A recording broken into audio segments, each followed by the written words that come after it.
The Naruto and Boruto stories are no strangers to the concept of an ultimate defense.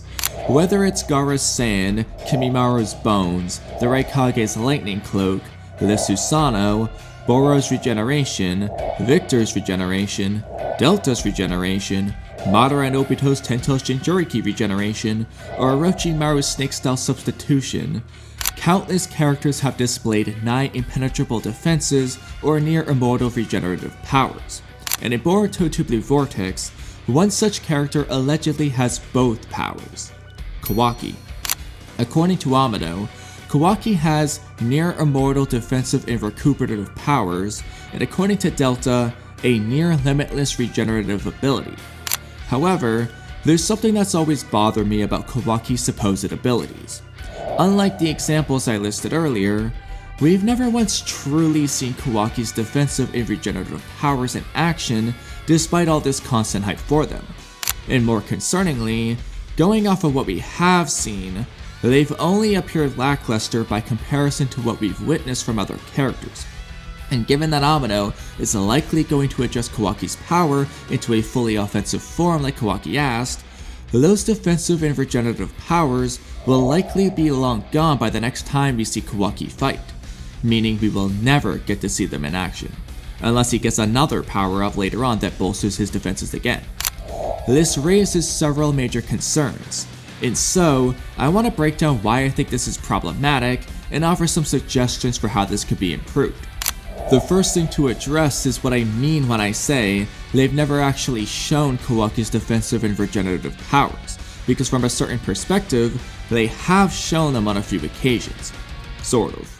Starting with his regenerative powers, we all know Kawaki's infamous for getting knocked out, and on many of those occasions, other characters have praised his impressive healing abilities as he eventually regains consciousness. So technically, yeah, his healing powers have been shown. The problem, though, is that he's never healing from anything noteworthy. The worst we've seen him recover from is a couple of bruises, which, by the way, took a whole day before he woke up. And most of the time, he doesn't even have visible bruises. He's just unconscious. This doesn't really show us anything. Without a proper before and after visual, like Naruto's cuts after the prelims, or Boruto's hand after sparring with Kawaki in chapter 30, or a side-by-side comparison with someone else's healing speed, like if Kawaki and Delta were both injured but Kawaki healed faster, we can never truly appreciate the full extent of his regenerative powers. Instead, we're just told, "Wow, it's so amazing, isn't it?" However, if we go by what we see instead of what we're told, Kawaki's healing honestly isn't anything to write home about. In fact, it's embarrassingly slow. Compared to Delta, who heals chopped off legs in one panel in her fight with Naruto, or Boro, who heals his entire body in like 2 seconds a bazillion times in his fight with Team 7, or Naruto, who heals a massive hole in his stomach more times than I can count across the franchise, Kawaki's so-called near-immortal regenerative abilities just look useless. Base Naruto healing his cuts in the Chunin exams was honestly more impressive. Why is Delta the one hyping his powers up when hers have been shown to be way better? And to make matters worse, Boruto somehow heals faster than Kawaki, despite not even having Kawaki's healing powers. Remember chapter 74? Damon knocks out both Boruto and Kawaki, and actually knocks Kawaki out first, yet Boruto is the one who wakes up first, so he healed his brain faster than Kawaki did. You could argue maybe Damon hit Kawaki harder, but I doubt it. Damon wasn't treating them any differently. It's way more likely that he just hit them both with the same amount of force, and Boruto just recovered faster. So much for Kawaki's incredible recuperative powers. Now, when it comes to Kawaki's defensive prowess, there is something there. He tanked his own Karma 2 Chakra Blast without getting obliterated, which does suggest some solid durability. And in fairness, this might be part of the reason why we never get to see his regeneration in action. He's so durable, he rarely takes serious damage in the first place, unlike Boro, who pops like a balloon if he so much as touches him. However, much like his regenerative powers, without a side-by-side comparison with someone else receiving the same attack, many of these so-called durability feats don't really mean much. Moreover, for someone who supposedly has such high, near-immortal defensive powers, It doesn't seem to take much to hurt Kawaki or knock him out. The Rinnegan Claw guy was making Kawaki go gah when he slammed him into the ground. Jura knocked Karma won Kawaki out with a single half-ass punch, whereas Himawari took much harder hits against a more serious Jura and still kept fighting. Boruto had Kawaki writhing in pain on the ground from a single lazy punch, and Kawaki's seemingly limited offensive power was enough to immediately knock him out for a day when he was hit by his own attack in the Koda. So much for his defenses being far greater than his offense, I guess. The only reason Kawaki didn't die in these scenes is because his opponents never even wanted to kill him in the first place. Kawaki didn't survive Mitsuki's venom because of his defensive or recuperative powers. He survived because Mitsuki didn't chop off his head after he was knocked out.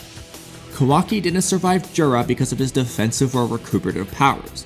He survived because Jura didn't pick Kawaki up and feed him to the Tentails. Kawaki didn't survive Boruto because of his defensive or recuperative powers.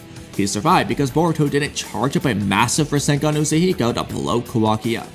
Even Code could have finished Kawaki off by slitting his throat if Eida didn't want him alive. The fact is, Kawaki never fought anyone who actually wanted to kill him, or even fight him at all for that matter. He only fought people who wanted him to live. This doesn't portray Kawaki as near immortal. It portrays him as lucky due to circumstance. Otherwise, he would be dead. By contrast, someone like Kimmimaro did feel unstoppable on defense. We had already seen Gaara effortlessly turn countless people to goo with his sand coffin, and now we had a noticeably stronger Gaara whipping out some crazy jutsu like his sand tsunami, grand sand burial, multiple sand coffins, and the jutsu where he buried Kimmimaro 200 meters underground, and Kimmimaro just walked out of all these jutsu like it was nothing. His defense was absolute. The only thing that could stop him from winning was his ridiculously severe deadly illness. Similarly, Boro feels invincible so long as you don't destroy his core. The third Raikage feels invincible so long as you don't make him stab himself. Madara and Kaguya felt invincible so long as you didn't seal them with a 6-pack Chibaku Tensei. Orochimaru is practically impossible to kill in all aspects, and that's the difference. Compare that to Kawaki, who's constantly getting bodied in one shot, and it's night and day. Kawaki doesn't feel invincible on defense at all. Now in theory, the near immortal defenses that Amado's referring to could be Kawaki's ninja tech body morphing shields and whatnot, but honestly, that would be even worse. Those shields have consistently been obliterated since Kawaki's introduction. The only time those shields have ever successfully blocked something without damage is against base Sarada's Fireball Jutsu, and Jura absolutely obliterated Kawaki's ninja tech arm with no effort whatsoever, so it clearly isn't some impenetrable defense to be praising to the heavens over. Neither Kawaki nor his ninja tech feel near immortal on defense, and what truly matters is how the reader feels, especially when you're trying to shove this plot point in our face like this. Nobody was hyping Kawaki up for surviving and healing from a couple of punches. They were clowning on Kawaki for getting bodied in just one hit. Doesn't exactly make you think his defenses are all that strong. Nobody felt like Kawaki was hard to kill. Deathbed Kimmimaro really shouldn't be out here putting up more impressive showings than the Otsutsuki killing Otsutsuki, the one blessed with the unstoppable power of Ishiki Otsutsuki. And to make matters worse, when we compare defensive feats from Kawaki and Code, it's clear that Code has way more impressive durability than Kawaki, despite never once getting any hype for it. As I explained earlier, Daemon knocked Kawaki out with one half-ass kick to the head in chapter 74, whereas Code was taking way harder hits from a bloodlusted Daemon left and right in chapter 71, it was still able to keep fighting. Likewise, Boruto had Kawaki writhing in pain on the ground from one half-ass punch to the gut in chapter 9 of Two Blue Vortex, whereas Code was still standing after being hit with a Rasengan Uzuhiko, much to Boruto's surprise. And for comparison, Boruto was impressed by Code for being able to stand after an Uzuhiko, whereas he was disappointed in Kawaki for groveling in the dirt after his punch. I don't care if Boruto's Uzuhiko against Code wasn't at full power like the one against Hidari. It was still definitely way more powerful than Boruto's lazy punch in Kawaki, yet Code took it much better than Kawaki did.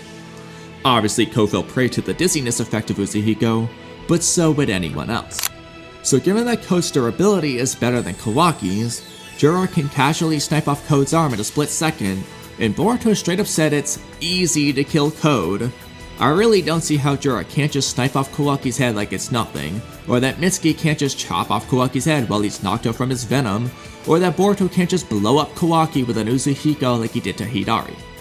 Oh, and you know what else Code did better than Kawaki? His healing. Remember all those bruises Code had from Damon's yeehaw slamming around? Yeah, bro literally healed them all by the time Amado got done making a single phone call to Shikamaru. Remember all those bruises Code had from getting dog-walked by Momoshiki and Kawaki? Yeah, Boro already had them healed by the time he teleported back home in that very same chapter. Remember when Momoshiki shot a hole in Code's shoulder with the Rasengan? You guessed it, Boro had that shit healed by the very next page. Meanwhile, Kawaki's out cold for half a day from one measly kick to the face. You know why this is ridiculous? Code doesn't even have explicit healing powers, yet based on feats, Code's healing speed somehow surpasses Kawaki's, which are supposedly near immortal. But guess how many statements Code has for his recuperative powers? Not a single one. But Kimono forgot. Shame on him. Not like I haven't been saying that for 3 years now. If it's easy to kill Code, then it's super easy to kill Kawaki. Now to be fair, it's worth noting that Boruto said Amado was only anticipating a Code level threat, meaning Kawaki might only be near immortal against Code or weaker opponents. However, I have an extremely hard time believing this because not only did that Renegade Clock, who's definitely weaker than Code, hurt Kawaki, but as I already explained, Code has displayed far greater durability and even healing feats than Kawaki, and Code is capable of hurting himself with his own attacks, as shown when Damon reflected his claw scratches onto him. So if Code scratches Kawaki with his claws, it's going to do at least as much damage as it did to himself, and with Code's fighting style, all it takes is a small slit to the throat to finish Kawaki off, which he can definitely do. In other words, Kawaki is nowhere near immortal even for Code level threats. Now look, I get it. It's obvious that Ikimoto wanted Kawaki to lose all these fights in Two Blue Vortex to motivate him to get stronger quickly. That goes without saying. I get the sentiment. Just don't hype up Kawaki's powers as the best thing ever when other characters in the series have better versions of these powers but substantially less hype behind them. Otherwise, you're setting an expectation you have no intention of ever meeting. Okay. I've explained why this is annoying, but why did I say it was problematic earlier? The issue I broke down before was just a case of dialogue not matching the visuals. It was frustrating, sure, but it didn't actually affect the plot. Kawaki's upgrade, though, that does affect the plot. As we know, Amado converted Kawaki's powers into an almost entirely defensive form, trading most of his offensive power to boost his defensive regeneration. But now, Kawaki wants to do the opposite, trade those defensive buffs for a fully offensive form. In other words, he's just swapping one form of invincibility for another, and presumably, once Amado makes those modifications, Kawaki is going to be a serious threat. Otherwise, what's the point of this plot point? However, there lies the problem. If Kawaki feels unstoppable on offense after the adjustments are made, then he should have felt invincible on defense before the adjustments were made. But that clearly wasn't the case. Kawaki felt weak on both offense and defense, so he should still be weak on offense now. But we know that's not going to happen, because if it did, all of this would be pointless. He's right back at square one. Conversely, if he is super powerful on offense after the changes, and let's be honest, he will be, then he better explode the next time he gets a paper cut to make up the difference. Not gonna happen though. If Amado were to make this trade-off with Boro, it would actually make sense, since Boro had insane regenerative abilities. He might have even been stronger than Jigen with this trade. But with Kawaki, you wouldn't even know he had healing powers unless they told you every few chapters, so this trade-off shouldn't really change much. But it will. That's the problem. Now sure, Amado could toss in some Shibai cells or whatever to balance things out, but if he's gonna do that, why didn't he just do it in the first place? It would have boosted both offense and defense, made Kawaki even harder to kill, which was Amado's goal, and he could always shut him down if things went sideways, just like he did in chapter 18. So no matter how you slice it, there's a problem. But instead of just complaining about it, let's address this concern with a few simple tweaks that make every character look better, not just Kawaki. Option 1 is extremely simple. Don't hype up Kawaki's defensive and regenerative powers to the utmost extreme.